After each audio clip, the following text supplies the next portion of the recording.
Warning. This program may contain material of an explicit or graphic nature. Viewer discretion is advised.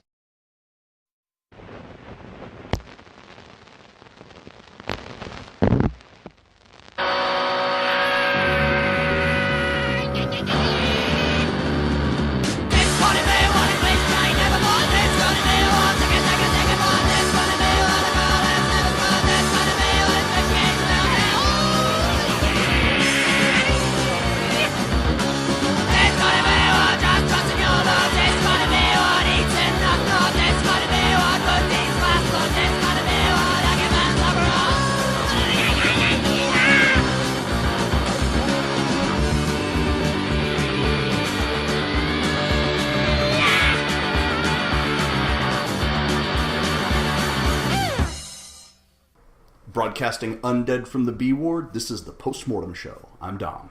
And I'm JD. And today, we're going to give you our top 5 horror movie musicians. Widdly widdly wow! Oh yeah! We are the night! We are the night indeed. And there's a lot of horror movie musicians, Yeah. and I think that I'm going to leave some out of this list, unfortunately, because it's hard to research this. You get the same, 5 or 6 suggestions, And, actually coming up, doing my research on this, I came up with some movies that I hadn't seen before, or ones that, I'm aware of, but I keep forgetting about. I've never seen Rock and Roll Nightmare, and I feel like that's something that I should be watching. Yeah, I've never seen it either. I should check that out. It's coming up on my research as well. So, top 5 horror movie musicians. We're going to have the good movie and the bad movie. We're going to have some horror news. And we're going to have an interview with writer and director of House Shark, Ron Bonk. I'm excited for this. Yeah, if you guys haven't seen the House Shark trailer, check it out right now before you listen to the interview. It's so funny. It looks like Dude Bro Party Massacre 3 or something. It's definitely something in the vein of Trauma. But with a shark in the house. So Ron's going to be coming on the show talking some House Shark with us. But before we do that, we got a little bit of horror news. Horror news.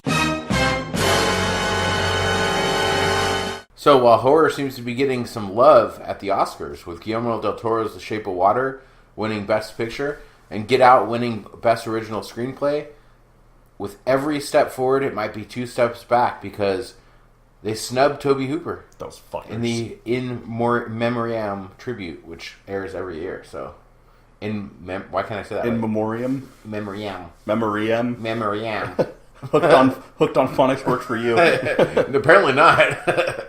Yeah, and that's some bullshit because, not only is Tobe Hooper a horror director, but he's a really influential director. I mean, he made Texas Chainsaw Massacre, fucking Poltergeist, these are big movies that had a big impact on the consciousness of pop culture, and they just totally overlooked him. Yeah, definitely. So, just goes to show you, even though it's making some headway, there's still a lot to be done. Yeah. Got some real-world horror news for us. A fisherman in Siberia made a gruesome discovery on March 8th while walking near the icy Amur River. 27 pairs of human hands severed at the wrists and stuffed into a bag. According to the Siberian Times, the fisherman found the bag of hands on a small river island near, I'm going to butcher this, Khabarovsk, Russia. Initially, the fisherman saw only one hand sticking up out of the snow there and discovered the full bag soon after. Photos taken at the scene and shared anonymously to Russian media revealed the discovery in brutal detail. In one image, the 54 hands lie in a haphazard pile in the snow like leathery catcher's mitts, according to Science Daily magazine, seemingly upended from the bag. In another photo, the hands have been lined up in neat rows. Officials from the Investigative Committee of the Russian Federation, a government agency responsible for criminal investigation, have said that the hands appear to have been improperly disposed of by a forensics lab. The biological objects found there are not of So, some doctor was just writing down and just threw a bag of hands on the bridge? Whoops! Always losing my bags of hands! Today's rating system, Fisher McBaghands. Fisher McBaghands. I don't know. We haven't gotten all the way through news yet. I've got something else for you here. All right. But it might get incorporated. So, the biological objects, hands, found are not of criminal origin, but were disposed of in a manner not provided by law, according to this Russian organization. Medical bandages and plastic hospital-style shoes were also discovered near the hands. According to the Siberian Times, it's not heard of for forensics labs in Russia to cut off the hands of unknown corpses in order to retain fingerprint information after the rest of the body has been discarded. So, what would you do if you found this bag of hands? I would keep them, and I would paint their nails different ways. I'd try out different gloves and watches, assuming that there was risks. Well, there's 54 hands here, right? That's a different hand job every day for 54 days. Yeah, that's true.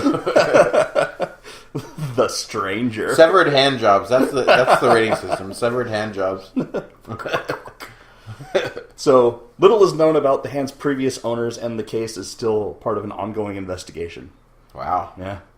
Fucking Russia, man. Yeah. Russian bag hands. The 1996 Mark Wahlberg movie, Fear, is being remade. Have you seen that? Fear was a good movie. It was actually better than it had any right to be Yeah. being that was before Mark Wahlberg was like a serious actor. Right. That was right before Boogie Nights and stuff. He was still Marky Mark in everyone's mind. Yep. Universal Pictures is developing a new take on the film with Straight Outta Compton co-writer Jonathan Herman handling the strip. He's a good writer. The story will this time around be told from a female perspective. So it's a female stalker as opposed to a male stalker. Okay. The original film centered on Witherspoon meeting Wahlberg's character in what seemed to be a perfect love match until his darker side emerged and it went off the rails. Brian Grazer returns to produce for Imagine Entertainment. So, I might give it a look-see. We'll see. I'm so tired of remakes. Yeah, well, we might have a reanimated review going there.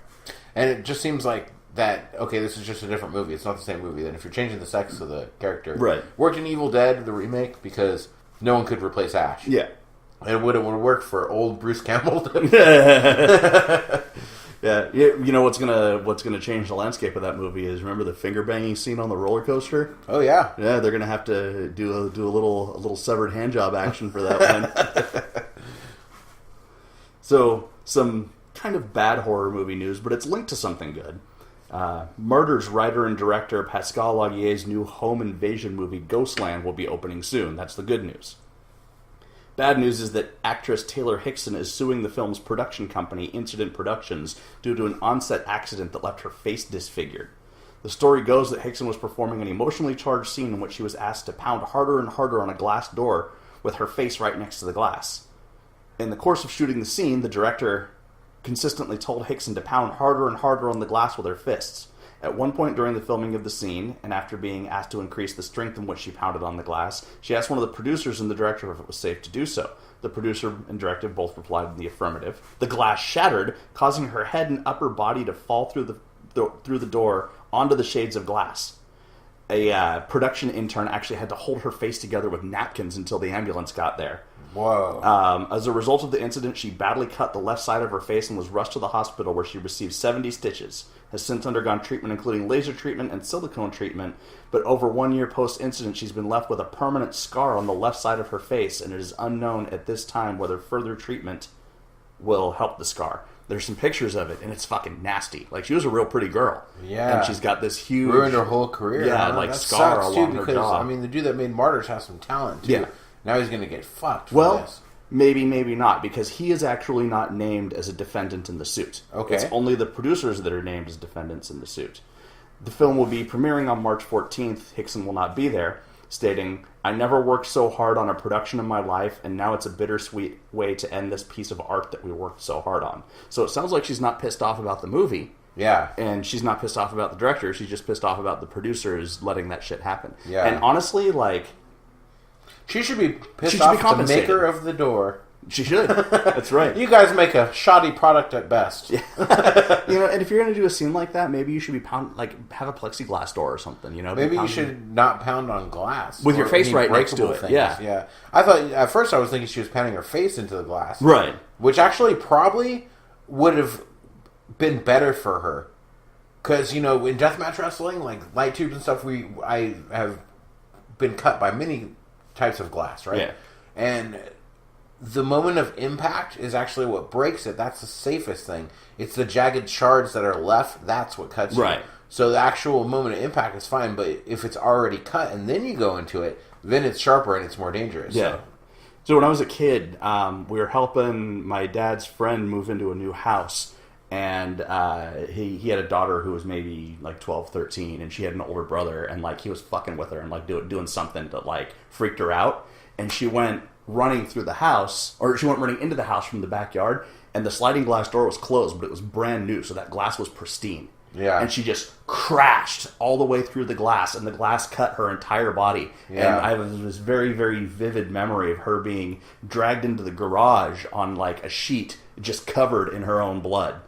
Yeah. And those doors will fuck you up. Yeah, definitely. That's actually what I told the nurse. First, I told her, that it was, my arm when I got cut all the way down to the bone. Yeah, Remember you that? have like a U-shaped cut there. It looks like a shark bite, right? Yeah. And I told them that I walked through a sliding glass door. That was my story. Because, deathmatch wrestling and health insurance doesn't really mix. Yeah, they don't want to cover that. No. Didn't you tell her you were bit by a tiny shark? Okay, yeah. First of all, I told her that I walked through the glass door. Then later, she was saying it looks like a bite. And I said, yeah, I was embarrassed. I didn't walk through the door. I got to tell you the truth. And I told her that I was scuba diving in Australia and got bit by a tiny shark. And she's like, no.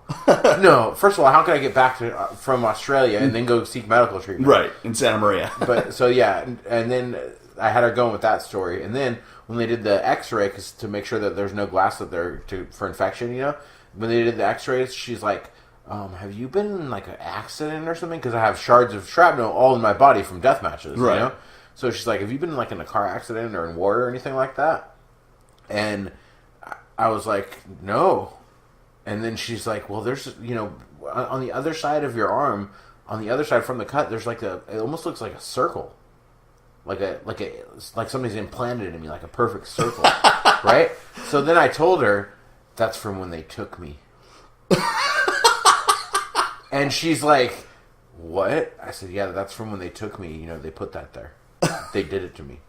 And she's just like, okay. And then she went, and another nurse came, and I never saw her again. You're on a watch list. All right. I don't even know where we were after that tangent. That was my second piece of news. All right. So a few shows back, I talked about the Art the Clown from All Hallows Eve getting his own movie. Terrifier stars Jenna Cannell from The Bye-Bye Man and Catherine Corcoran from Return to Nukem High, David Howard Thornton from Gotham as Art the Clown. So the synopsis of, I already talked about this, but now the trailer's out.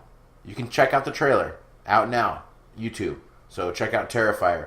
About a maniacal clown named Art that terrorizes 3 young women on Halloween night and everyone else who stands in his way, not for the screamers. And Bloody Disgusting called it the scariest clown on screen. Which I totally agree with. Art the Clown is way scarier than Pennywise. Creepy as fuck, yeah. So look out for the trailer for Terrifier. Check it out, because I'm looking forward to this one. He was the best part by far of All Hallows Eve. Yeah, so. For sure. Yeah, I'm excited to see that movie too. But something else that I'm even more excited about. Okay. It has been announced that Bronson Pinchot, Balky fucking Bartakamus, motherfuckers, has been cast as a regular role on the CW's dark reboot of Sabrina the Teenage Witch. What is Balky Bartholomew's? Balky Bartakamus? Yeah. From Perfect Strangers, the 80s sitcom?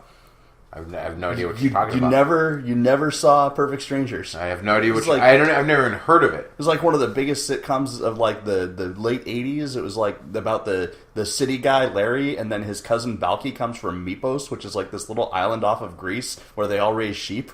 And it was a sort of like Odd Couple fish out of water thing. Kind of like what's his name, Andy Kaufman. Yeah, Taxi. Yeah, exactly. Or taxi driver. Andy Kaufman and Taxi Driver. That would have been a completely different movie. And Balky was his ridiculous foreign cousin who was completely ignorant to the ways of America and would get into wacky situations. If it was 80s culture, it didn't involve Hulkamania or horror movies, then I don't want to talk about it. As far as when I was a kid, that's what I cared about. Yeah.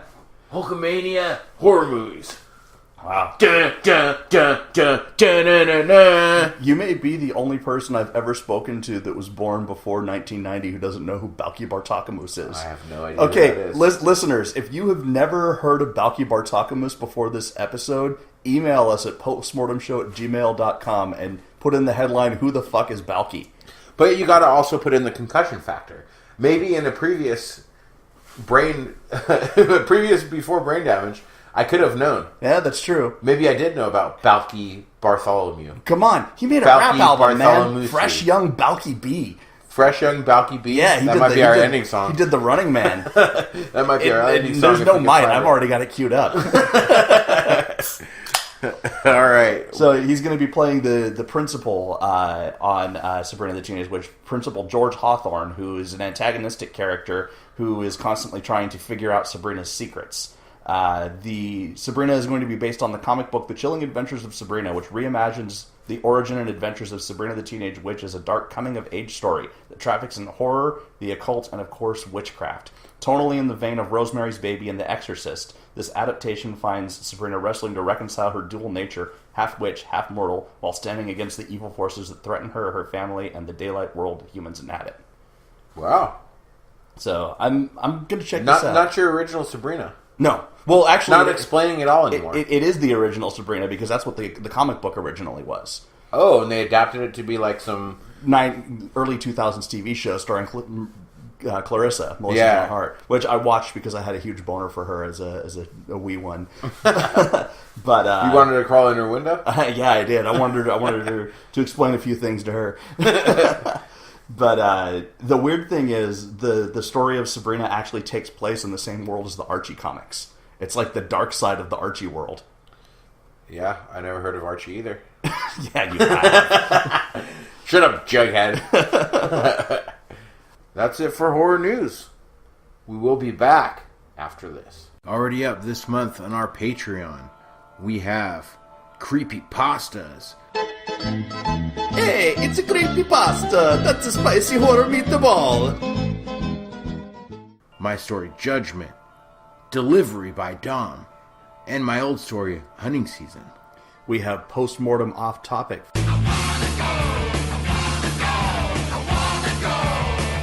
Off Topic! Featuring stories about G.G. Allen, the Illuminati, and Count Cagliostro. As well as the Best of JD Horror Deathmatch DVD video download. There will be more. Music from Mechanical Ghost, Grave Command, Public Defecation, Weapon A, and Old Scratch and the Necrophonic Orchestra. And my new documentary series, Strogs Docs. Strogs Dogs.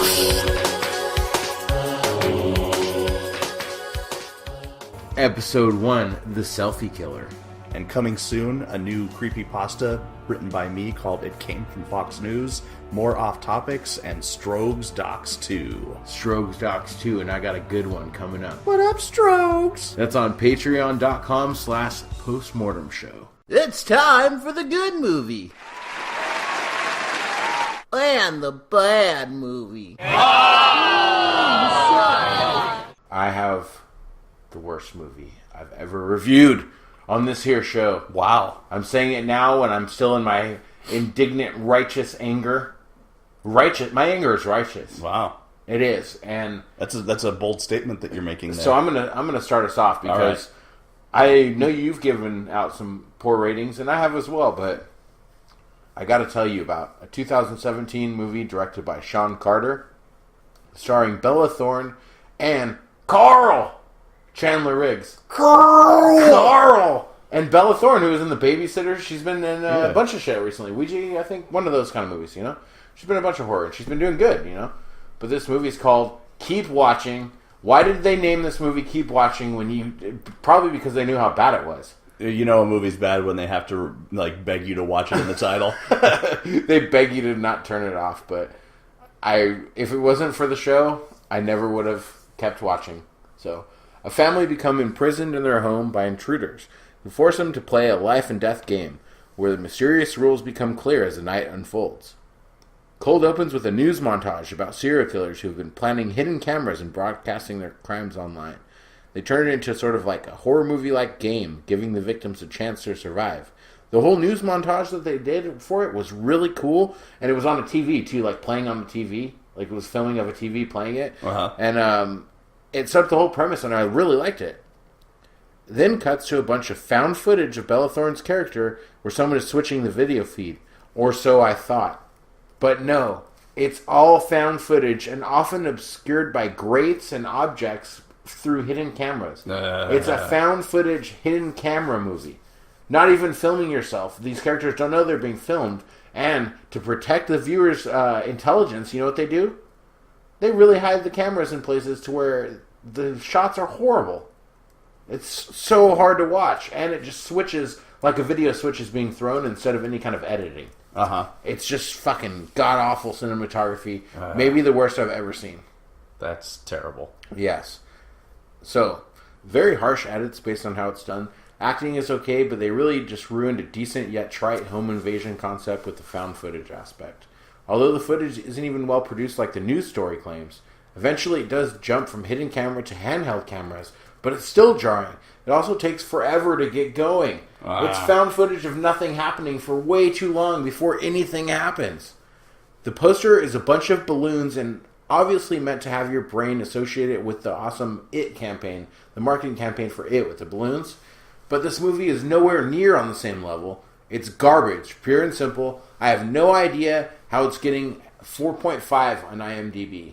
Getting through this was absolute torture. If you like this concept and it sounds good to you, watch a movie called Scare Campaign that I reviewed a while back. Yeah. That movie was awesome. Same exact premise, but awesome. Great gore, awesome kills, very inventive, and good acting and everything, and not so jarring with the edits and stuff like that. Less of the found footage aspect of it. So this one had uneventful killing scenes, no gore, rip-off strangers or purge guys in masks, all the hidden cameras, and not a fucking nipple to be seen. Not a single, with all these hidden cameras, not a nipple to be seen. Fuck this movie. Wow. Fuck this movie. IMDb gives it a 4.5. You know what I give it? 0.0. The lowest rating I've ever dished out on the show. Hit that sound effect.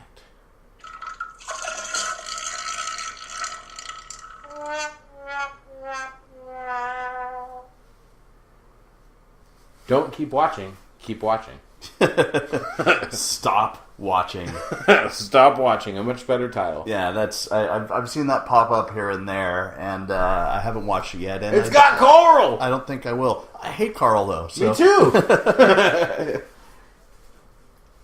So, in contrast to your bad movie being a horrible, horrible, fucking bloody abortion of a movie, my bad movie is actually just a less good movie. Okay. I the only reason it wasn't my good movie is because what I'll be talking about for my good movie was even better. So what I have is a 2016 sci-fi horror with comedy elements, directed by Trevor Ryan, streaming now on Netflix. It's called Welcome to Willits. I started watching that and it looked really good, and I think I had to do something or whatever, and then I completely forgot about it. Yeah. So, deep in the Northern California woods, in the heart of the notorious Emerald Triangle, lies a remote cabin. The residents struggle to fight off the repeated attacks and abductions by mysterious creatures that have plagued them for years. When a local pot farmer is caught up with a wayward group of campers, the situation quickly escalates into total carnage. So, again, this is my quote-unquote bad movie, but it's not a bad movie. It has its flaws, but it's definitely not the worst thing out there. The story centers on Brock, played by Bill Sage, who was the father from We Are What We Are, and his tweaker girlfriend Peggy, who He did really good in We Are What We Are. He was really good in this Yeah. too. Yeah, he's a great actor. And his tweaker girlfriend Peggy, who live in the Emerald Triangle, where they grow weed and make meth. Brock has developed a new strain of meth, and he believes that the formula was implanted into his brain by the aliens who have been abducting him since he was a child. This meth strain takes people higher than any other amphetamine, but also makes them hallucinate or possibly just see aliens. When Brock's niece comes to visit him, she finds him and Peggy in a state of insane paranoia, which he takes out on her and some of the local campers in the bloodiest way possible. So the direction on this movie was standard fare. There was nothing about the filmmaking that really stood out as groundbreaking, except for the fact that the special effects were 100% practical and very well done. Awesome. Really it's a good concept, too. Yeah. Really It's good. funny. It sounds funny. Yeah, and I'll get to that. There were definitely some funny parts. Great alien costumes, good gore, and some scenes of this like biomechanical alien spaceship where he's like getting all this abduction stuff done to him that were all very cool looking. The story was like Signs meets Breaking Bad meets They Look Like People with a slasher movie twist. Tonally, sometimes the movie got jumbled between horror and comedy, and the transitions between the two were a little bit jerky, but there were some really good jokes mixed in with the violence. In terms of characters and acting, Brock and Peggy were definitely the highlight of the film. They played meth psychosis really well. Bill Sage did this crazy shit with his eyes where he made them vibrate, and it totally made it look like he was, in the midst of total madness. Macaulay Culkin's brother Rory Culkin also had a standout performance as Possum, the hippie philosopher drug dealer that the campers pick up along the way. He probably had the best lines in the movie and did some funny random stuff when he was high. And also the character of Courtney, Brock's niece, was very good. She was conflicted between her love for her uncle and her fear of his psychosis, and some of the movie was done from her perspective, being like locked in a closet by this crazy methed out uncle who thinks that aliens have possessed her, and he's like wrapping her head in tinfoil and shit. The rest of the characters weren't fleshed out that well, though. There was the nice guy, the horny couple, the douchebag, the rich girl, but they were all basically just lambs for the slaughter. None of the acting was bad, but those characters felt like they were hollow. But the ultimate highlight of this movie was the story within the story. There was this hard-boiled cop show starring Dolph Lundgren and Shad Gaspard that Brock was really into and eventually became part of his delusions. Lundgren played the cop on the edge, and Gaspard played the beleaguered police chief. And those segments, as they started out as a TV show and then weaved their way into Brock's psychotic reality, was really well done. That sounds really cool. Yeah. Dolph Lundgren? Yeah. The world needs more Dolph Lundgren. And it's Dolph Lundgren just being Dolph Lundgren, you know? Yeah. If he dies, he dies. He dies. Yeah, punching people in the face and shit. My main complaint about this movie is that it never went all in on being a horror comedy. I feel like the director held back on some of the wackiness when he could have gone super over the top and made the movie really stand out, and instead he kept trying to fit a far-out idea into a more serious box, and the movie suffered because of it. I also don't think he really understood how to convey total chaos, because when the movie got to its crescendo in the final act, it left more like with a feeling of like I can't tell what's going on right now. Not necessarily a what the fuck just happened feeling, but no, like seriously, what just happened? Now, all that said, this is not a bad movie. I do want people to go and watch it in spite of its flaws. It had a lot more going for it than against it, and I'll definitely watch more of Trevor Ryan's films. This was only his second feature length, and I see a ton of potential in him. So I'm going to give this 7.5 out of 10 severed hand jobs. Severed hand jobs. 7.5 out of 10. We just had one of my daughters burst in the studio, then instantly recognized the look on her face. She instantly recognized what was going on and what she did, and she quietly shut the door. And the look of terror. She knows the beating. Biff's in here too. And now Biff is in here. Biff just came in too. Biff has joined us. Another guest has joined us here at the studio. Biff Turner. Biff, say hi to the people. Duh. Alright, so we've talked about the bad. Now let's talk about the good. And just to be clear, fully transparent with the audience, we have the same good movie this week. We do. It's not by accident. Yeah. But well, it didn't happen on purpose either, really. Like, we didn't sit down and say, hey, let's review this movie. Yeah. It was just that we both watched it, and, I mean, we'll also be fully transparent. We're recording a double shot today because I'm getting surgery soon, so we want to have one in the can. Yeah. So we watched a shitload of movies this week. yeah, and it was hard to find the time. Yeah. So we both heard good things, and so we watched 2017, written and directed by Paco Plaza. Paco Plaza! The director of Wreck, starring Sandra Escacina, and his name is John Escacina. Do, do, do, do. Veronica. Yeah. So if you guys haven't seen Veronica yet, I'm sure most of you listen to us have probably seen it. It's on Netflix, mainstream. You can get a hold of it very easily. It's making some waves in the community, so to speak. Being hailed as the scariest movie ever by some. So, Madrid, 1991. A teen girl finds herself besieged by an evil supernatural force after she played Ouija with two classmates. Yeah. Ouija board. Ouija board. Ouija board. And it was still good. Yeah. I knew nothing about this movie going into it except that it was getting positive reviews, and I'm glad that I went into it as a blank slate, because if I knew that it was a Ouija board movie, I might not have watched it. I didn't know either, and when that came out, I was instantly thinking, I bet Dom was like pissed when it came out. Yeah. Like, oh, fuck. Opens up with a 911 call, and police responding and being shocked by what they find, but we don't get to see what they find. Then goes back to the morning to begin the story. Veronica lost her father, so along with two friends, she tries to contact him on a Ouija board. During a solar eclipse. During a solar eclipse, when her nun teacher said darkness rules over the light and ancient peoples used to conduct human sacrifices during the eclipse. Yep. Because evil is present. So then they decided to break away from the people watching the eclipse. And go fuck with the dark shit. To go do some Ouija board. So Veronica's single mom is always working. She takes care of her 2 younger sisters and very young brother, Antonito. Antonito, the bedwetter. I'm not going to wet the bed tonight. He doesn't talk like that. No, it's in Spanish. But that's how I would translate it. Yeah. Strange things begin to occur at home, and the school friends begin to distance themselves from her, but of course, the blind nun is always watching her. While that sounds tropey as fuck, the nun is very effective in my opinion. Yeah. And I love her French toast possession metaphor. Yeah. that was the best part of the movie. Yeah. And also, it's not like the Conjuring where the nun is the evil thing. Like, the nun's trying to help her. Yeah, but she looks creepy, and you think it's just... And they call her Sister Death. It's very tropey, yeah. She's smoking a cigarette in the basement. Yeah. Stumbles upon her, It's just... It's very tropey, but it actually works. Yeah. So, I think it's a pretty well-made movie. Tense, has a great score. Sandra Escacina is great as Veronica, and if she wasn't so good, I don't think it would be as effective. No, yeah, absolutely not. In fact, all the child actors are pretty good. That's really what made this movie for me. Because, like, a child actor can make or break a movie. Yeah. Like the Babadook was good in spite of that kid being annoying as fuck. But that was part of the plot. That was one of the rare cases where they can get away with it. But most movies that have an annoying kid, like, that knocks it down several pegs. Definitely. It's definitely a movie to watch in the dark by yourself and put your phone away. If you just watch it casually with, like, people or you're doing other things, you probably won't appreciate it as much as if you just kind of sit down and do what you're supposed to do with it. And the dialogue is relevant to what's going on, so be prepared to read subtitles if you don't speak Spanish. Yeah, you got to read the subtitles too, yeah.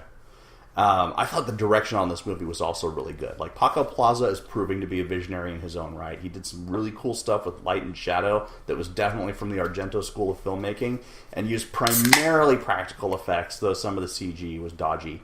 But what I thought was super cool was the sound design, because they did a lot of cool stuff where the score of the movie was coming from things physically present on the screen, like he would set the mood using music from a TV or stereo, or from Veronica's Walkman that she was wearing. Yeah, there was really good sound design, and speaking, like you said, Dario Argento with the light and shadow, how about that very Italian old-style score at times? Like the music, almost like a Argento movie, you know, at times. And also the use of shadow on something like lurking behind you in a reflection. Not like Inside. Really creepy. That's what worked about the original Inside and not the remake. Because just, not showing everything goes a long way. Yeah. Show everything, it kind of loses its luster. So there's some really inventive ideas here with the filmmaking portion of it. One of the characters reads a book, and it shows her walking, but the ground is the pages she's reading. Yeah. And a scene where Veronica's walking, but everyone else is moving backwards. Yeah. And she keeps seeing herself walking different directions. It's really cool. There's also a really long spinning camera shot of a seance, which was really well done. It kind of set up the mood. And this is a jump scare movie, but it isn't your typical jump scare movie. There's so much more going on to it. There's so much more artistic filmmaking, like cinematography, than just your typical jump scare movie. But because it is a jump scare movie, that's why I say you got to watch it with the lights off and really trying to get immersed in it. Yeah. I thought the story was pretty standard fare. It didn't really break any new ground story-wise. It was that same old kids play with the Ouija board and open a doorway to the other side, blah, blah, blah. But in this case, though, it was clear that the Ouija board was just a tool and that it was the kids fucking around and doing the ritual wrong that caused the problems. And that's really the only way to do Ouija horror and have it be good in my book. Like, the Ouija board in this movie was literally just a piece of cardboard that came with a pulp magazine about occultism. And they made a big point of making it clear that the Ouija board is just a fucking thing. It's just a piece of paper that she bought at a newsstand.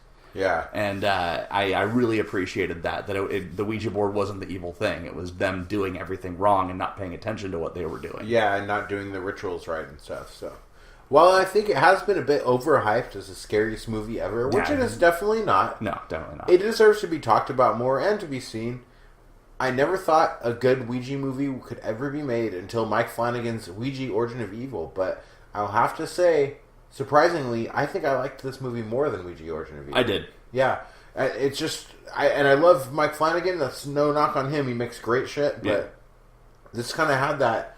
Sometimes movies that, with not just a subtitle, but from another culture, another language, sometimes it can be more effective. Yeah. I love French extreme horror, and I love Spanish horror. Right. And this had that effectiveness of A Devil's Backbone or something like that. And, European and Spanish audiences, they're more accustomed to certain things and they're more accepting of certain things where they can push certain envelopes with movies that are made in those countries that American directors can't really push and have their movies be mainstream still. Yeah. You know, I'm sure Mike Flanagan wanted to do more fucked up shit in Ouija Origin of Evil and just couldn't because they wanted to still make money off of it. And there's some pretty fucked up things in this movie that I don't know if they were... I'm not going to do any spoilers or anything, but I don't know if they were done practically or if one thing was being filmed and reactions were being filmed, but if it was done practically and the same time, it's extremely disturbing in real life that it was filmed that way. And there was a great cannibalism scene in this movie. Yeah. Yeah, definitely. That would not have ended up in any mainstream American movie. And I love just the reactions. The only thing I can compare that to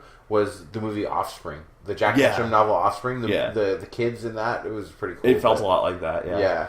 I felt like this movie ran a little too long, though. I think they could have shaved off 15 minutes and it would have been an improvement. But really only that and like the little bits of crappy CG that stuck out like sore thumbs are my only two complaints about this movie. The hand thing. Yeah. But the CG in this movie, while there is a couple bad instances, it's almost done... When it's done in shadow, like you were saying, the use of light and shadow, it makes such a difference. Yeah. You know, instead of just having it see the aliens, an alien covenant. Yeah. You know, aliens out there in the light, they look like fucking shit. PlayStation graphics. Yeah. So IMDb gives this one a 6.4. What do you think? It's better than that. I'm giving it an 8.5. 8.5. All right. That's what I give it too. 8.5. Severed hand jobs. Yeah.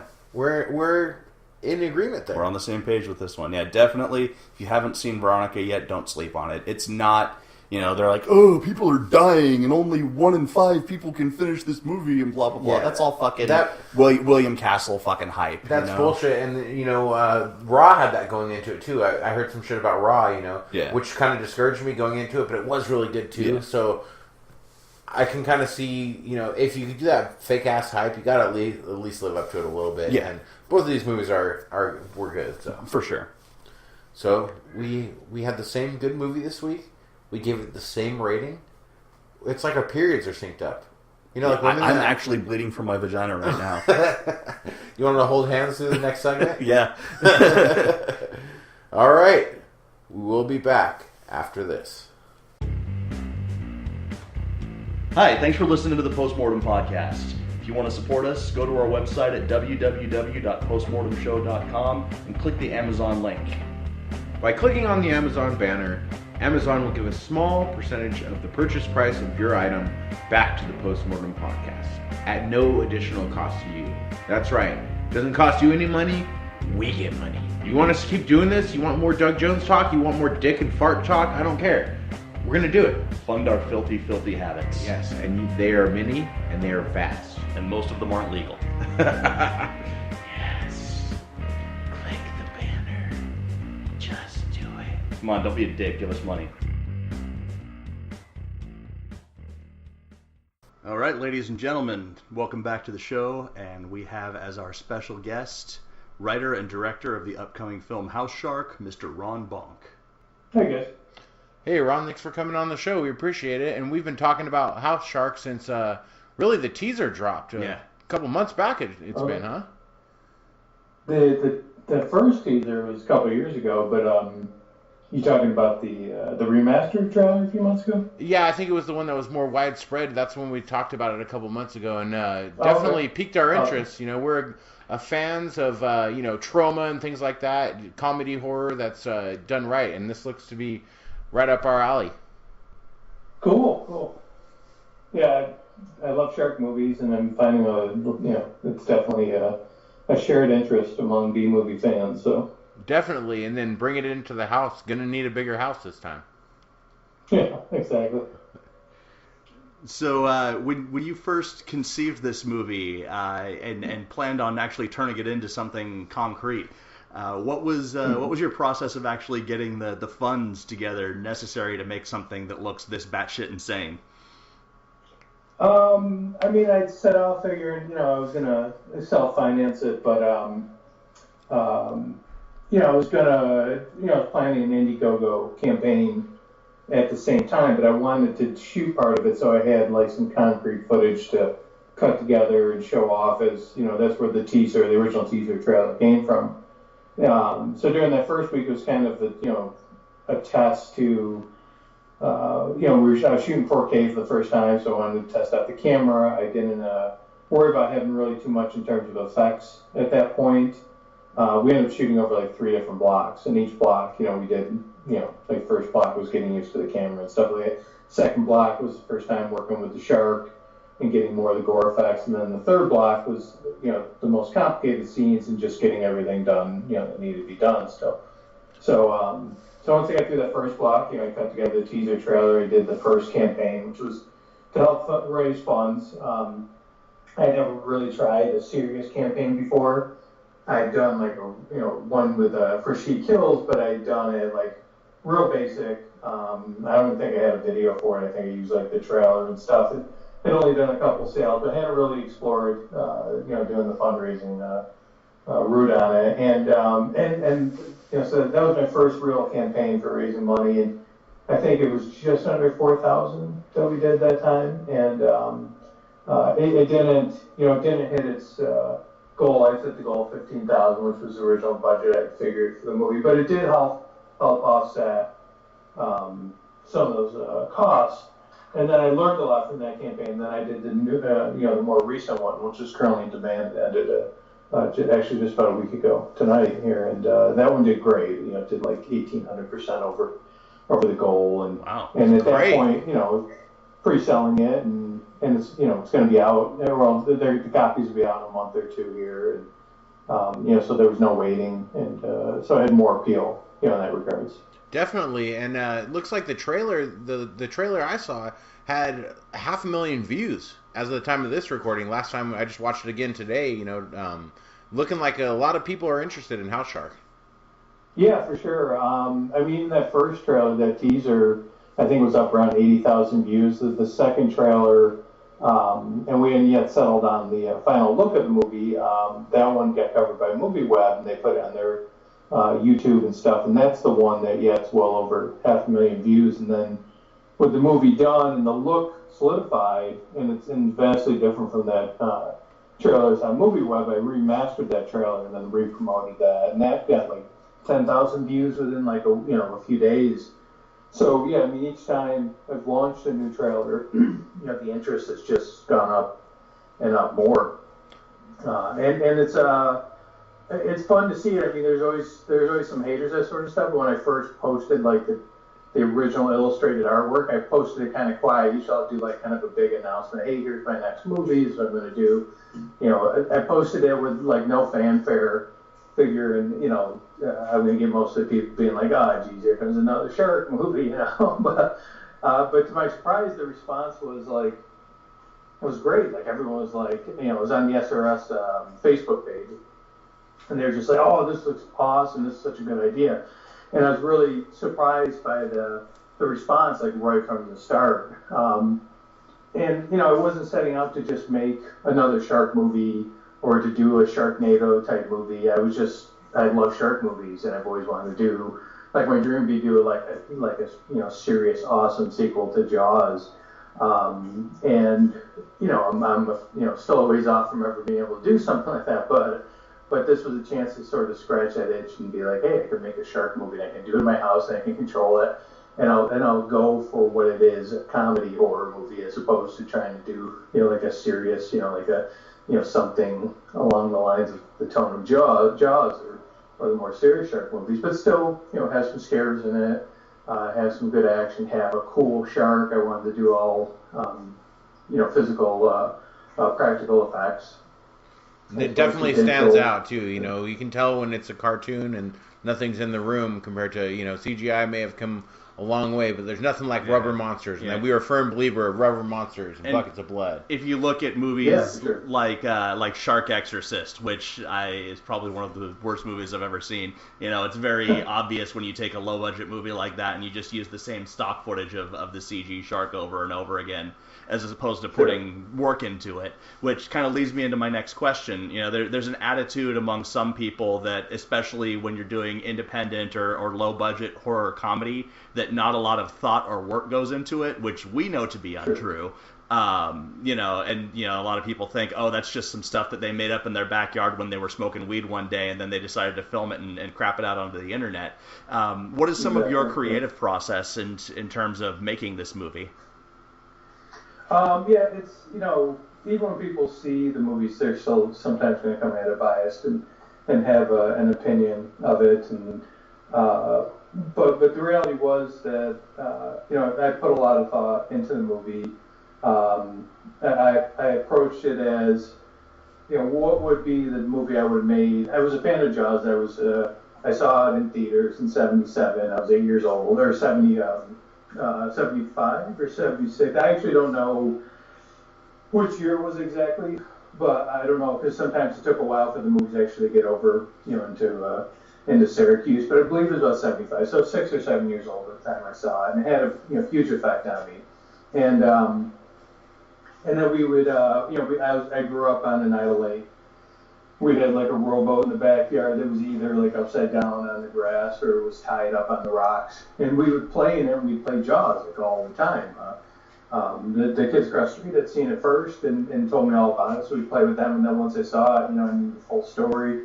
We played it for every summer for years, Even after like Star Wars and stuff came out, we'd play that. We always, go back to play Jaws and play our own Jaws sequels and do other things, like we had a killer swordfish movie and stuff. And so it's like, okay, if I transport myself back to, that mentality of being a kid who got a camera and got his friends around the neighborhood to shoot a movie with him, this is the movie I'm going to make. I'm going to make like a fan film, homage, kids movie, towards Jaws. And my original way I wrote it out, it was more like a PG-rated movie, and taking an extra year or two to shoot it before we actually started production. I ended up changing it up and make it a little bit more adult, but I still tried to hang on to a sort of innocence approach to it. So I started with that. I very much went back and looked hard at the movies of Steven Spielberg's, career, especially around the time of Jaws, Close Encounters, Raiders of the Lost Ark, E.T. and stuff, and tried to, do my best to sort of capture the feel of those movies. But again, approaching it from like a preteen, sort of perspective, and try to capture the style, that he did in those movies the best I could. I mean, shooting his style is extremely complicated, and you do need some very good equipment. And a lot of times we're working off just a tripod and like a slider, right. and some basic lights. But I really try to take that into regards and make it, some very much the homage, that I wanted it to be. And it was approached, very serious, but there's a lot of humor in it. It's, if you've seen my other movie, She Kills, which is very crazy. It's only a step away from, She Kills in terms of the craziness of it. But it doesn't have a lot of the raunchy or sleazier elements of She Kills. Okay. But I wanted it to do, and I also wanted it to be kind of like that monster movie homage. It wasn't just a homage to Jaws, but it was also, a nod to all the knockoffs that came out around Jaws. Those are the best ones. I mean, you still see them today, but like Grizzly, Alligator, Piranha, and all those movies that try to capitalize on the Jaws craze, very much, I took into mind when I was figuring out how I was going to make this movie. But, I talked with all the actors about their characters. I wrote the roles with, certain people I'd worked with in mind, knowing what they could bring to the role, and then allow them to, to run with it more. And every aspect of the movie was thought out: wardrobe, things within the shots.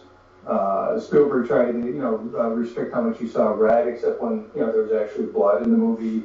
So if I used red in the movie, it was usually to hint at something coming, or try to reserve it for the blood moments. And so, again, there's a lot of thought we took. It was a 3-block shoot. Each shoot was like, 8 to 9 days. And then the last block was 14 to 16 days. There was shoot days where I was, shooting like inserts and stuff like that. So it was a long shoot for an independent production. And, care was taken along every step of the way. Some things worked amazingly great. Some things didn't work out, as planned, but that's part of making an indie movie, How much of the comedy was improvised? I mean, most of it was scripted, but if I had to break it down, I mean, I'm rough guessing. I'd say 80 to 85% was probably in the script, and then I allowed, the actors, if they were doing something that was funny, like during rehearsals, I'd say include that. If they had a suggestion that I thought didn't contradict the story or the intent of the moment or the scene, then I went for it. And usually, if they were changing something up, it was a line or two or a motion or a mannerism. So okay, so this is kind of like almost like an auteur, like passion project for you, where you wrote and directed, and pretty much it's all your vision coming to the screen, right? Yeah, I mean, I very much always try to get my vision on the screen. Every project is like that, but this one I tried to be more open with the characters and the suggestions than I had been on other ones. Like with She Kills is very much a specific Grindhouse homage. So sometimes, like if I had someone work on set who didn't grow up on those movies or didn't know those movies, and they suggested something that I didn't have as much wiggle room because it might have taken it out of the element of the joke or the idea it's trying to present. But with this one being more of a homage to a mainstream movie, it wasn't such a narrow idea.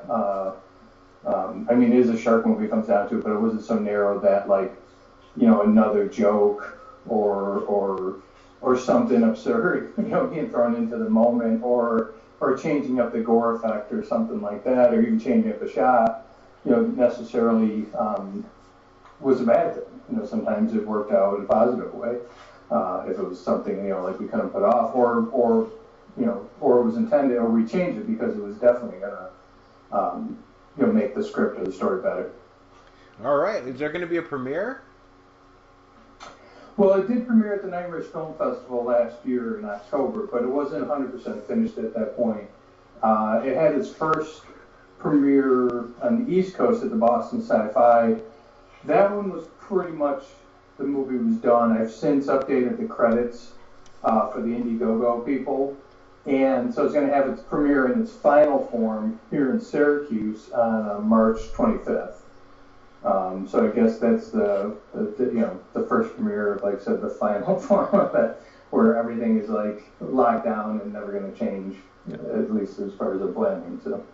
So you had mentioned before that this sort of stems from even your childhood passion for shark films, and one of the things that I really noticed in the preview is that it has this feel like I don't know if you're familiar with the work of Chris Seaver and Low Budget Pictures.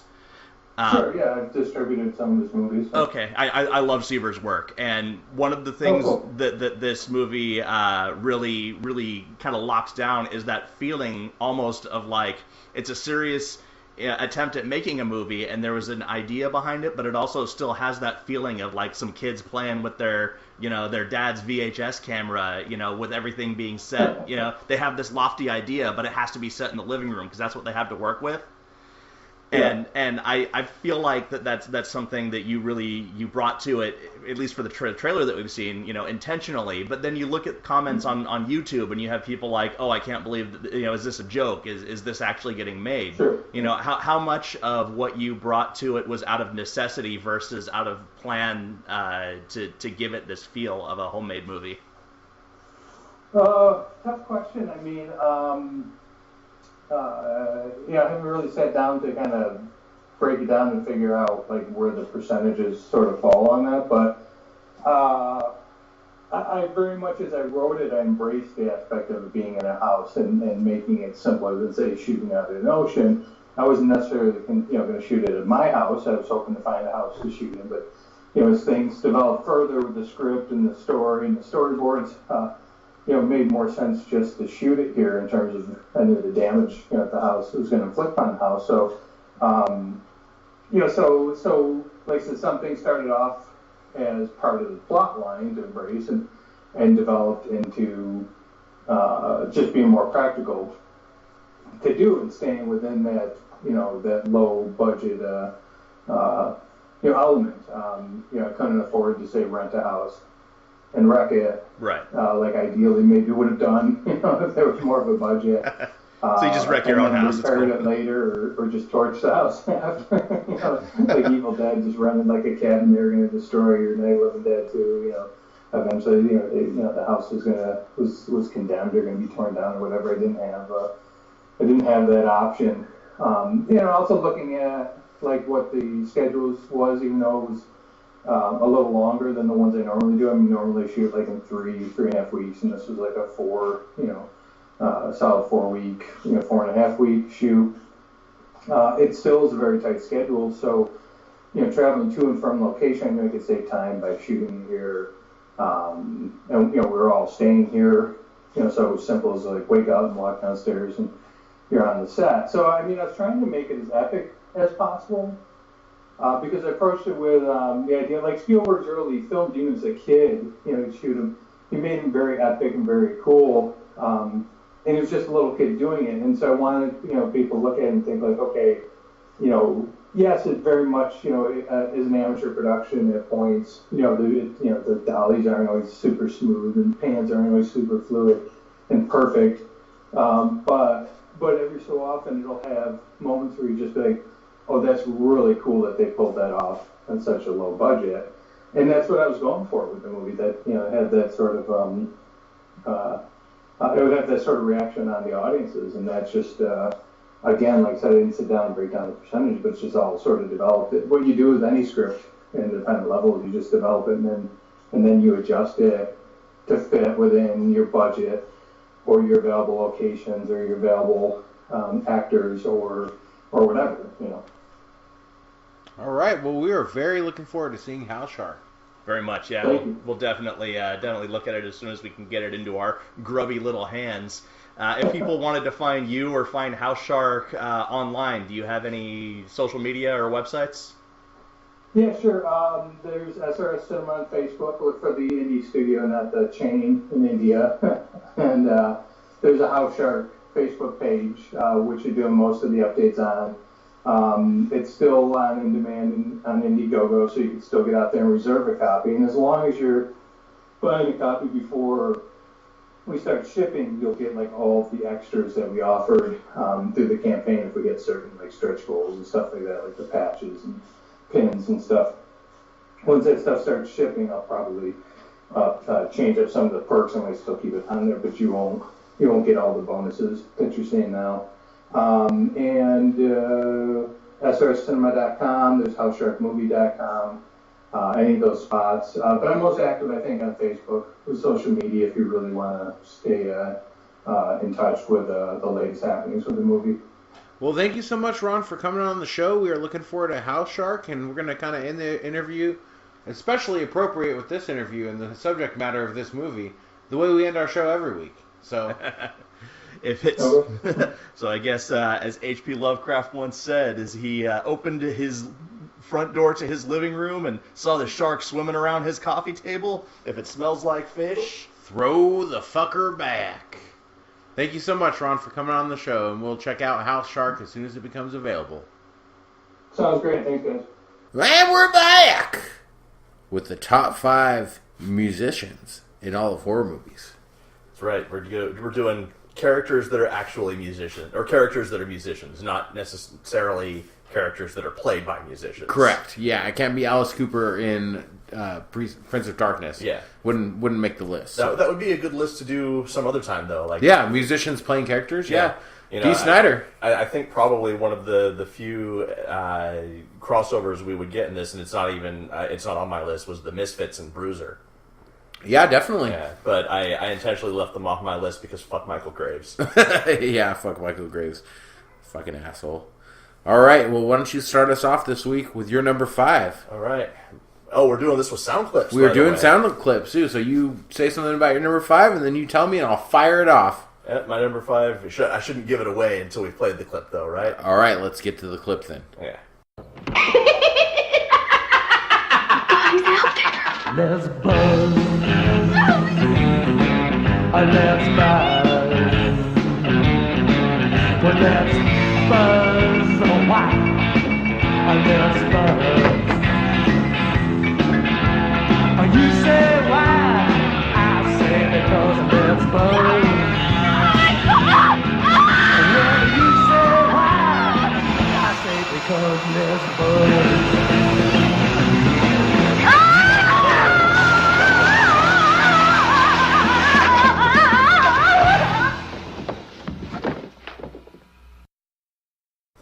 is the Driller Killer from Slumber Party Massacre 2. Yes, Slumber Party Massacre. Big old pompadour having rockabilly guy with a drill on the end of his guitar who does rockabilly musical numbers and then kills people with it. It's fucking ridiculous, but it's great. Batshit insane. That movie does not really like get enough credit for how awesome it is, though. Like, I'm not saying it's a good movie per se. Like, Reanimator's a good movie, but it's just so nuts and such a fucking weird ass concept, especially being It's like Blood Diner. Yeah.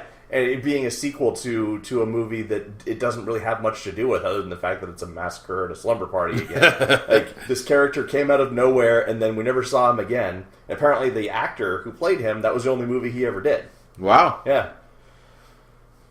So, my number 5.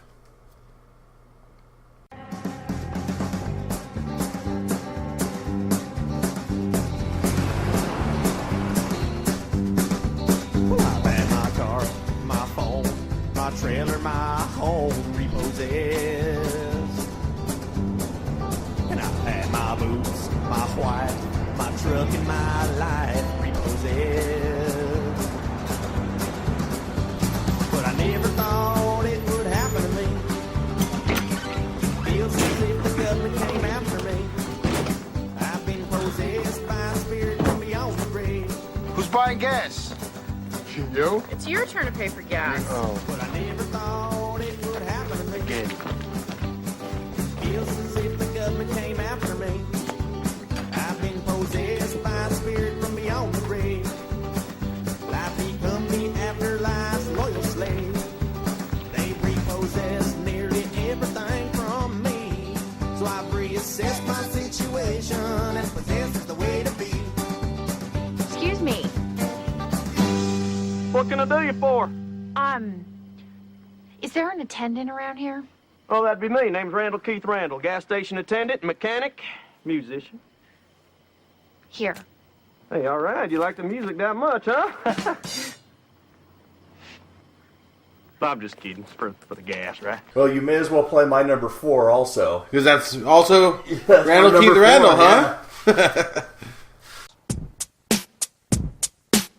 We're coming to kill ya. We're coming to kill ya. Coming to kill ya. We're coming to kill ya. We're coming to kill ya. Coming to kill ya. We're coming to kill ya. We're coming to kill ya. Coming to kill ya. We're coming to kill ya. We're coming to kill ya. Coming to kill ya. I like hemoglobin in my mouth, yo. Frontal lobe until I spit it out, yo. We be gloating, humans taste like trout, and some after dinner smoke. So what I'm all about. So take your eyes out with tedious care. My mischievous stare and devious glare will take your greasiest pair of knees, tits, and hair, and you know I'll eat them raw. Fuck me, I'm rare. Blood is that sweet moonshine whiskey. Join outside, you can drink some with me. Yeah. We want guts to spill. You know the days, cause we so alive when we kill. I said.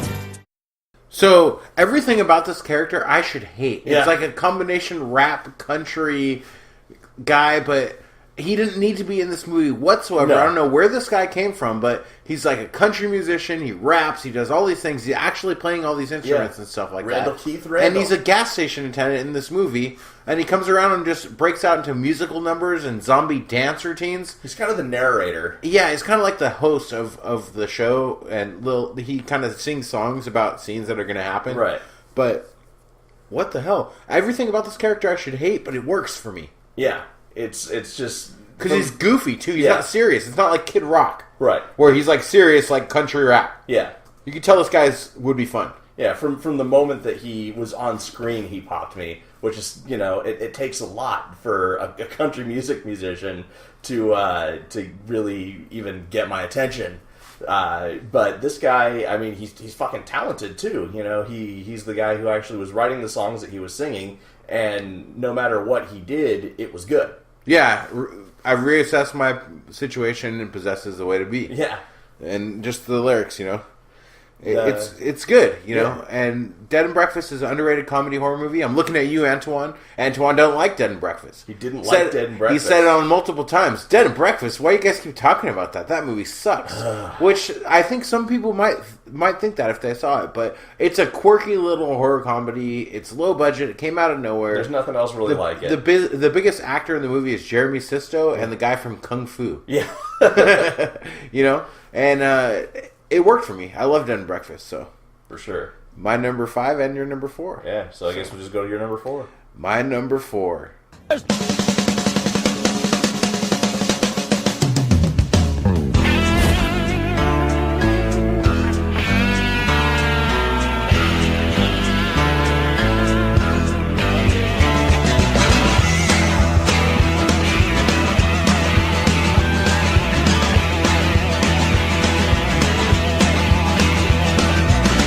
Cucarachas enojadas.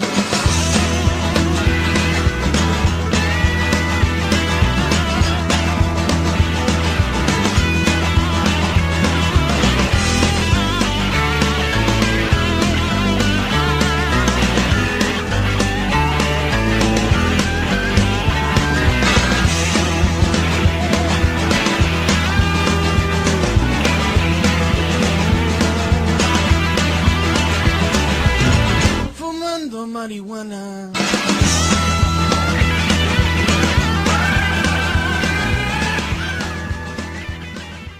My number 4, Tito and Tarantula from Dusk Till Dawn.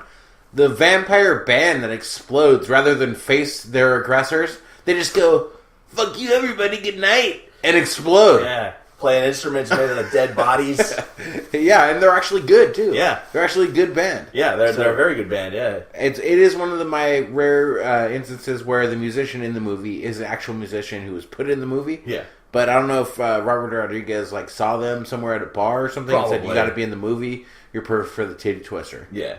But Tito and Tarantula, I love from Dusk Till Dawn. Yeah. Really good movie. Tito and Tarantula have been around the LA rock music scene for fucking decades. So, you know, Robert Rodriguez is probably familiar with them from, you know, he grew up in this area. Yeah. So, you know, he probably immediately when he was thinking we needed a bar band, he's probably, we need Tito and Tarantula. Yeah, for sure. Yeah, and they really made the movie better. Yeah, for sure. Not so often that a musician in a movie makes the movie so much better, but I think that this list kind of shows you that. Yeah. Sometimes it can. Yeah, it could have been any generic-ass band in there, but they brought some, charisma to it that I don't think a generic band of actors would have. You could say Bruiser. The Misfits are randomly in Bruiser. It's not the real Misfits, but it did not make that movie any better. It still sucks. No, yeah, it did, for sure. You know, I liked Bruiser, though, but, you know, it wasn't because of the Misfits. Because I like the idea of it. So my number 3, I want to preface this before you play it by saying that this is not the song from the movie. I could not find the songs from the movie anywhere. But I had to actually watch the movie and put my microphone up to my speaker and record some of these. And I don't own this movie, so I didn't have time to do the same thing. But this movie, we've never really talked about it on this show, and it needs to be talked about. So that's why this is my number 3. Dom's number 3.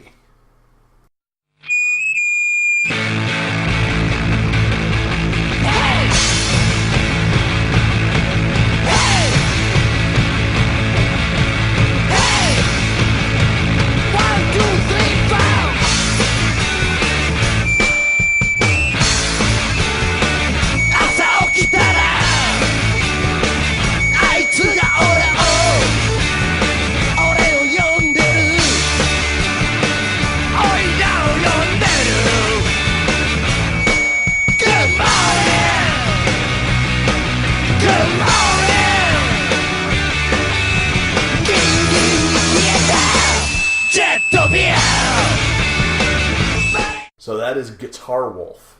Guitar Wolf? They're an actual band, but they made a movie called Wild Zero.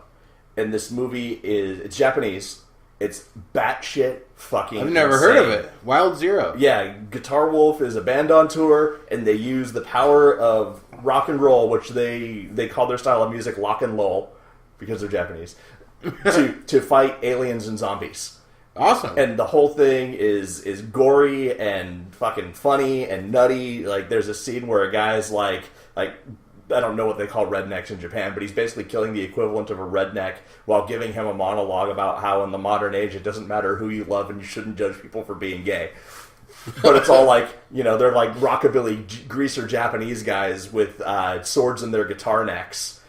That sounds awesome. And their music it's gotten a little bit more commercial as they got more popular, but early on they were just a straight up fucking noisy, distorted feedback. Yeah, it sounded like a shittier Ramones. Yeah. And if you can find Wild Zero, watch it. It's a tough movie to find, but it's really fucking good. Yeah, I gotta check that out. That sounds fucking awesome. So we're gonna roll to my number 3. Evening, ladies and gentlemen. We are the Ain't Rights or the Aren't Rights. Either one. Fucking no religious code. Found me thinking for yourself. You ain't hardcore, this is spiky hair, but a jump still lives inside your head. Nazi punks, Nazi punks, Nazi punks. Fuck off. Nazi punks, Nazi punks, Nazi punks. Fuck off. We come to fight, get out of here. You ain't no better than bouncers. We ain't got people, you ain't got to ain't out of game. Nazi punks, Nazi punks, Nazi punks. Fuck off. Nazi punks, Nazi punks, Nazi punks. Fuck off. Take guys don't want what a man. You fight each other, the free state wins. Stab your backs if you trash your halls. Smash your back, after a fall. You still think something else is cool. Real Nazis run your schools, they coaches, business for the cops. Real folks right even in front to go. Nazi punks, Nazi punks, Nazi punks. Fuck up. Nazi punks, Nazi punks, Nazi punks. Fuck up. You've been a bust to go, you've been a bust to go, you've been about that shit thing. The Ain't Rights from Green Room. Yeah. A punk band who gets stuck on tour and needs money. They accept a gig. They don't know that they're playing at a white power rally. A bunch of Nazi skinheads. Yeah, Nazi bar, yeah. And so they go out there and, what do they figure this out. So what do they play for the first song they play? Nazi Punks Fuck Off by the Dead Kennedys. And if I'm not mistaken, there was at least one Jew in the band. Yes. And they said that before that, too. Yeah. And then had to go bar themselves in the green room and fight off their attackers, and that's the concept of the movie. With a scary-ass Patrick Stewart as the white supremacist leader. I love Green Room. Yeah, great movie. Great movie, and fuck, when you talk about musicians in horror movies, they're not a real band. These are actors. Yeah. They're not that great at their instruments or anything like but that. But they learn to play them. But they learn how to play this one song. It's raw, it's punk as fuck, and I love it. So. Yeah. That was on my honorable mentions solely for the fact that I knew you were going to mention it. You know I was going to go there. Yeah. Anything that talks about Nazis, fuck off, it's going to be good for me. For sure. I'm going to love it. All right, my number 2. Dom's number 2. Yeah.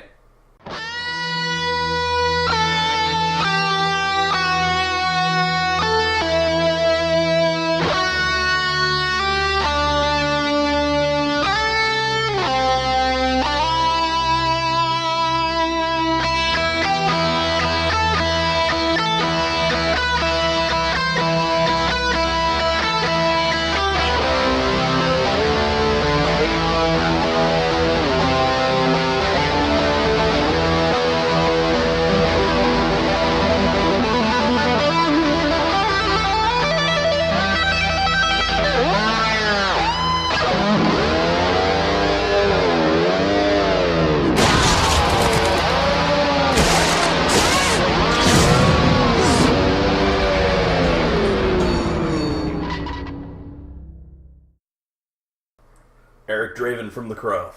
Eric Draven from The Crow. Wow. I guess he really is a musician, although that's not a huge plot point in the movie. Well, yeah, because they play his other song, It Can't Rain, all the time, like yeah. the whole movie, and it's more... In which so many girls have that tattooed on them. Yeah. They can't rain all the time. That's it's right. a little crow. It's That's a little right. crow. Yeah. It's an awesome tramp stamp. I've seen a couple in my day. A couple crow tramp stamps. Yeah. Bradley I've right over the ass expelled crack. my fluids onto a couple crow tramp stamps. Obviously The Crow is a very important movie to me. It's the movie that really introduced me to the kind of music that I've grown to love. The goth and whole industrial thing and all that. But something else that I gotta say about this is that Eric Draven, while he was the main focus of the movie wasn't him being a musician. Just before he goes to have the final battle with the last boss, with Top Dollar, and he knows he knows that win or lose, he's no longer going to exist after this fight, because either he loses the fight and dies, or he accomplishes what he came back from the dead to accomplish, and he dies. So what does he do before he goes to fight with Top Dollar? Fucking plays a guitar solo and breaks his fucking guitar, cranks out one last solo before he goes to die. Yeah. That's badass. That is pretty badass. Yeah, The Crow is...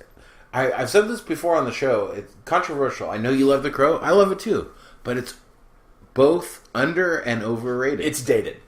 I'd say it's both under and overrated in the fact that it's become this iconic image to where there's a lot of people who... It's almost like poser-ish. There's a lot of people that, like, they probably seen it like once. Nightmare Before Christmas and fucking Hot Topic. That kind of stuff. Yeah, it's got the Hot Topic kind of thing hanging off of it, which kind of makes me like it less, like, in a way. Yeah. But it doesn't deserve to, because it's a good movie. Right. So. Well, you know, and it didn't age well if you go back and watch it now. Some of the special effects are dated. You know, there are some flaws in the movie, but also a lot of the flaws in the movie have to do with the fact that Brandon Lee died before they could finish filming it. Yeah, and true. so they had to work with what they had and sort of, you know, improvise and get creative. Imagine how much more awesome it would have been if he had survived and been able to finish the entire movie. What a horrible accident. Yeah. So, I don't know. I think it was the Chinese Mafia. Chinese Mafia? Yeah. Yeah, there is conspiracy theories of it. So, all right, my number 2. Zach played bass, so we started a band. Hey, this is Giles and Dion. Hey. Huh?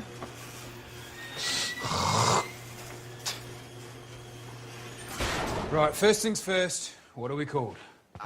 Murder boner? Toothed vagina. Oh, maggot sperm. Cannibal unicorn. How about like 13 S's, you know, like... Got it. Deathgasm. All spelt in capitals. Lowercases for pussies. Cool. What about... I fucking said...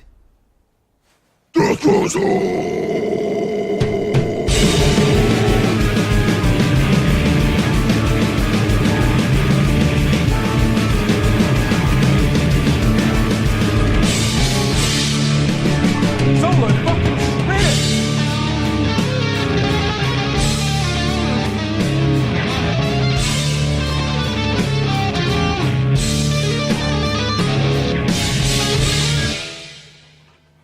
Deathgasm. Yeah. In all caps, because lowercase is for pussies. So, in getting my clip, I had to record this, you know, and kind of like patch it together, you know, for my clip that I wanted to show. Yeah. And I had all these movies to watch for these double shot of recordings and everything, and I wanted to watch Deathgasm so bad. It almost hurt me. Yeah. I couldn't watch it, though. I didn't have the time to watch it. Yeah. Guess what? After we're done with this, when you have your surgery, guess what I'm going to do? Watch I'm going to watch Deathgasm. Deathgasm like 4 times Yeah. based on this show. They just recently put Silent Hill on Netflix, and every time, like, I've already got my good movie, you know, and I've got to go and watch a movie and, you know, see how it's going to be, and it's always a gamble when I'm looking for something that might be my bad movie. Especially on Netflix. Yeah, and then I see Silent Hill on there, and I'm like, I just watch Silent Hill again? Yeah. I know that feeling. That's the way it was for me with Deathgasm. I was just laughing. Yeah. I laughed out loud. I think that movie was your first 10, wasn't it? I think it was on the show. Yeah, I think it was the first 10. You know, we've been recording for like 2 years. Well worth it. Yeah. The perfect 10, some might say. It's a great movie. Once again, not on my list because I knew it would be on yours. Yeah, of course it would be. And I think maybe number 1 is, for me, is my most obvious choice. Okay. But go ahead and run that shit. All right, Dom's number 1. In a time before the earth, before the sun, and before the light of the stars, when all was darkness and chaos, the old gods, the forgotten gods, ruled the darkness. But what was theirs now belongs to the world of light and substance. And the old gods, the rightful masters, are jealous, watching mankind with a hatred that is as boundless as the stars, with plans for the destruction of man that are beyond imagining.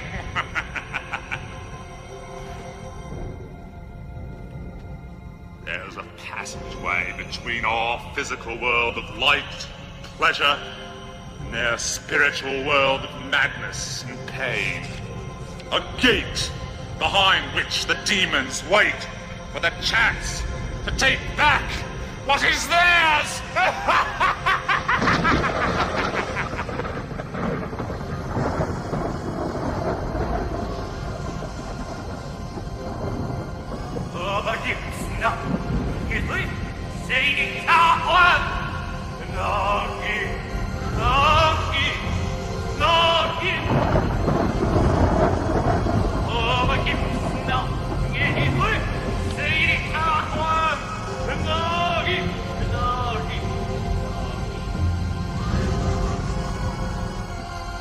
I could picture that kid with the hood on. Yeah, with the blanket over his head like a robe. Yeah. So awesome. So Sacrifix from the Gate. I want a Gate prequel that's about Sacrifix. That'd be awesome. You know, it's funny because like this is what Spinal Tap was trying to like parody, but this was, for all the greatness of this is Spinal Tap, this little sequence in the movie was the greatest fucking 80s scary fucking metal parody ever created. I love the Gate. Yeah. So good. Yeah. Dated graphics, everything. I don't care. It's perfect the way it is. That actually, you know, controversial as it may be, I may say that. You know, if a movie deserves to be rebooted, The Gate? Yeah. Yeah. You know, it would have to be set... It already is made. It was called Deathgasm. Yeah. It would have to be set in the 80s, though, if they were to remake it, because that's such a quintessentially 80s For sure. movie, you know? Yeah. There's no satanic... After the Satanic Panic, there's no, like... There's occult metal, but, like, there's no, like, modern frame of reference in pop culture for occult metal.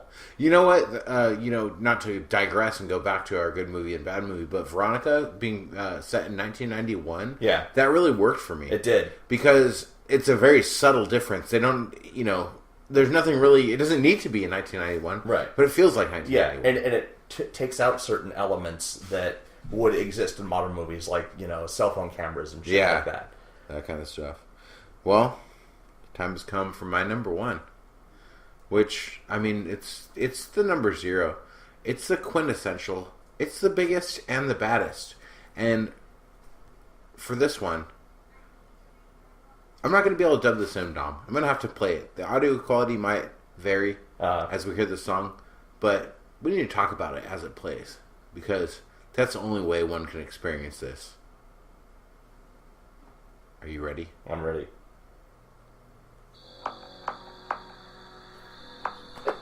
Get your fucking spray tanner. Get your Crisco. Get your saxophone and your lengths of chain. And let's go back to another time. Not 1991. No, we're going back to the 80s. Yeah. Tim Capello, I Still Believe, from the Lost Boys. A.K.A. Greased Up Sax Guy. The Greased Up Sax Guy, which all of us appreciated, but did not understand in our youth. Yeah. I still think Sled should be this guy for Halloween. People headbanging to this. You know, like, this is the kind of music you would headbang to. There's a video on YouTube of a band that consists of 4 children recording this, playing the instruments live and stuff in the studio, and it's like, it edits together. Is the kid greased up? No. No. So... You have to be greased up. You have to be greased up, yeah. You're going to play I Still Believe. You know? If I was ever president, I would make that a law. I'd make it a constitutional amendment. He goes and plays these at horror conventions. He plays this one song, and it goes on the PA speakers, and he just plays live saxophone and sings. But the rest of the backing band's all through the PA speakers. I would still pay to see that. I still believe. You gotta. I'll always believe. I will. I will. And it made my number 1 when we did our top 5 horror movie theme songs. And you know what? Like, Journey has Don't Stop Believin', and that's considered a classic song. I think that this is more of a classic song, because Journey is saying don't stop believing. There's doubt in there. With Tim Capello, there is no doubt. No, I still believe. I still believe, which means shit has happened, and I still believe! He is... Okay, so current day, a little older, a little bit less hair, a little bit more receding, right? Chains are still there, still buff, still greased up, and you know what else he still does? He still believes, That's Don. right, he does. He believes. He believes in chains and body oil and saxophones. And I will always believe. I'll always believe in the Lost Boys and Tim Capello. Yeah. It's a throwaway part of a great movie, but looking back and listening to this song, Maybe Lost Boys wouldn't have been as good if Tim Capello didn't bleed. It's one of the first things that I remember when I think about this movie. Yeah. Of all the other, iconic things that happen in this movie, of all the other trends that it set, Tim Capello is still the first thing that I remember. And also completely unnecessary. Yeah. Completely unnecessary to the story, but, when you gotta believe, you gotta believe. Yeah. So Tim Capello. Let it breathe. Yeah, soak it in a little bit. Soak it in. My body Let it breathe. Like everybody else. And he got into it. And the best part about it is the hip grind motion and the stepping. So, look up on YouTube Tim Capello live, and you'll see clips of him, 20 years after this movie, getting up playing this one song, and he goes into the mosh pit that doesn't exist, it's just people standing there, playing the saxophone, and starts moshing around with the saxophone, and gets totally into it, and gives himself almost like encores and stuff. Wow. He's right in the glory. He believes. He does. He will never stop. And neither will we. So we hope you've enjoyed our top 5 musicians. Yeah. You have any honorable mentions? I have some honorable mentions. You want to just let this play while we do? Oh, okay, never mind. That's it. That's it for my clip. Yeah, it ends there. It ends there. All right. I'll fire off my honorable mentions first. Some of these actually would have made my list, but I couldn't find actual clips.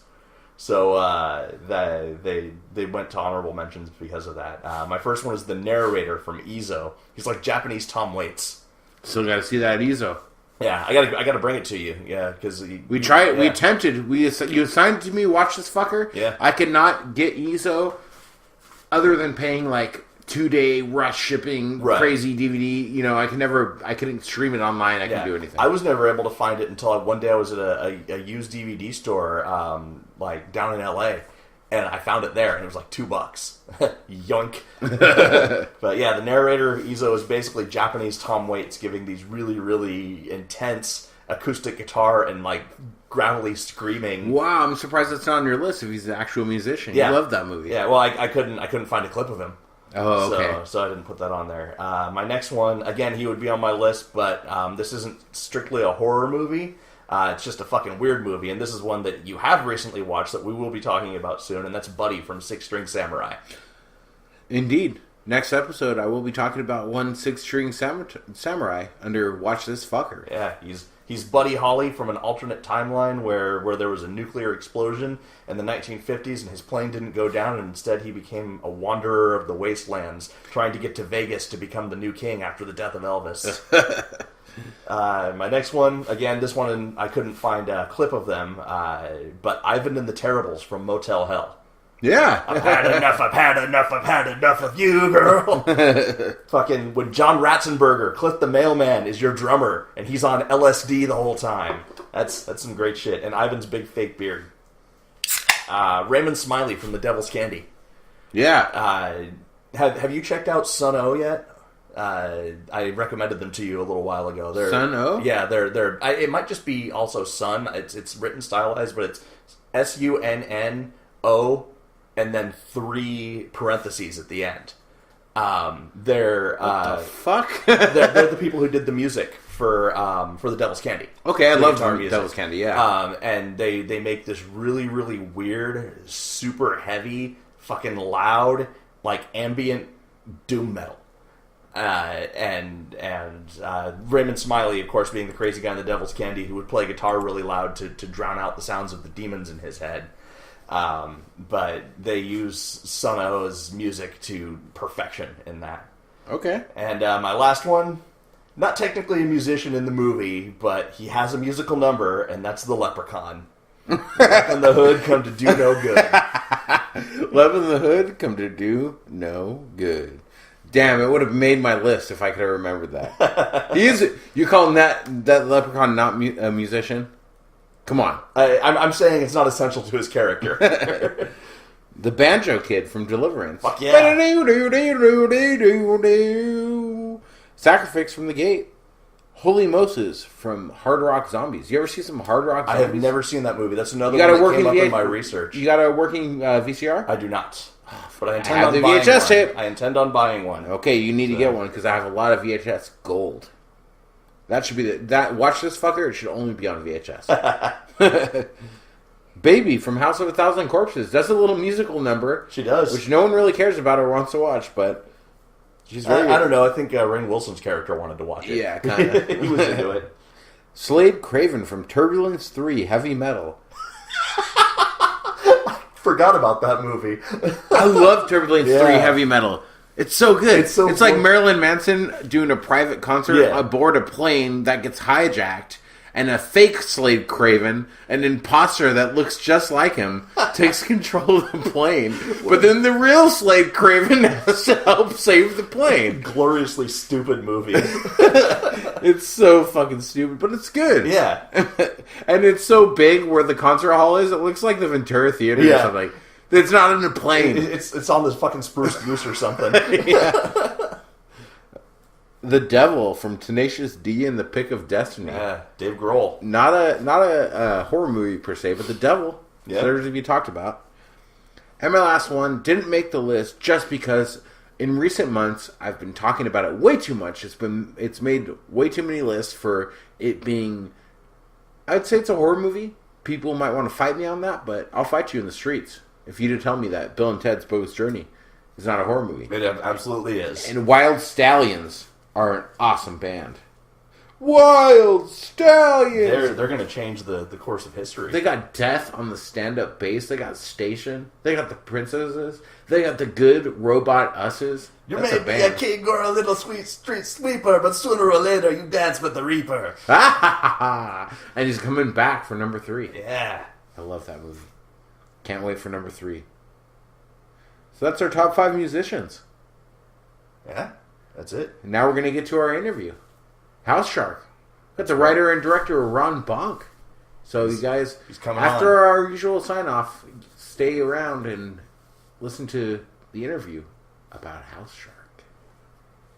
And I guess, as H.P. Lovecraft once said, as he opened up a bag of hams and took one out and considered it for a minute and gave it a sniff, but it didn't smell like fish. Because if it did smell like fish, you would have to throw the fucker back. Instead he fucked it.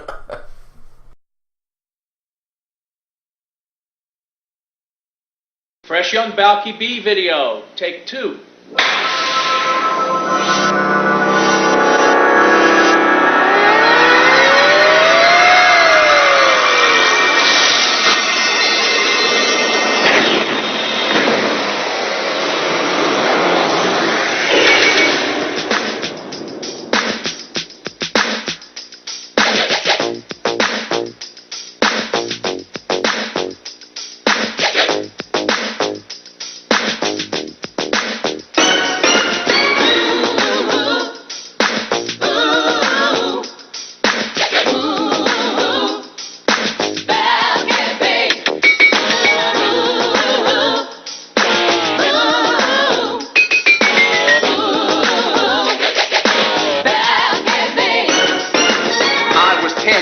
Flock of sheep. My mind was bent and couldn't get no sleep. I was dreaming of a world I knew. If I could get to, would make my dreams come true.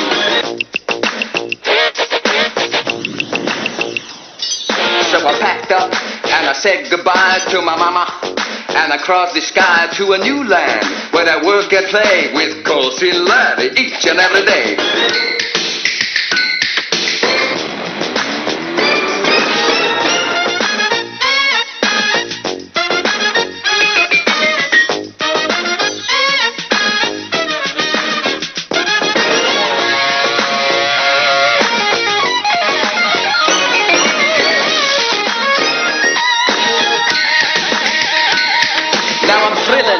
Cause my dreams are fulfilling and I'm chilling. New ground beside me and I'm willing to go to the top. And that's why I'm telling y'all not to stop.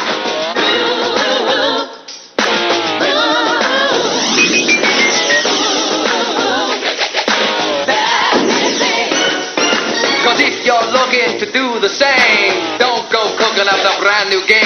Just reach for what you got inside. Cause you're your own ticket to ride. Fresh, young, bow can be. Rockin' this way.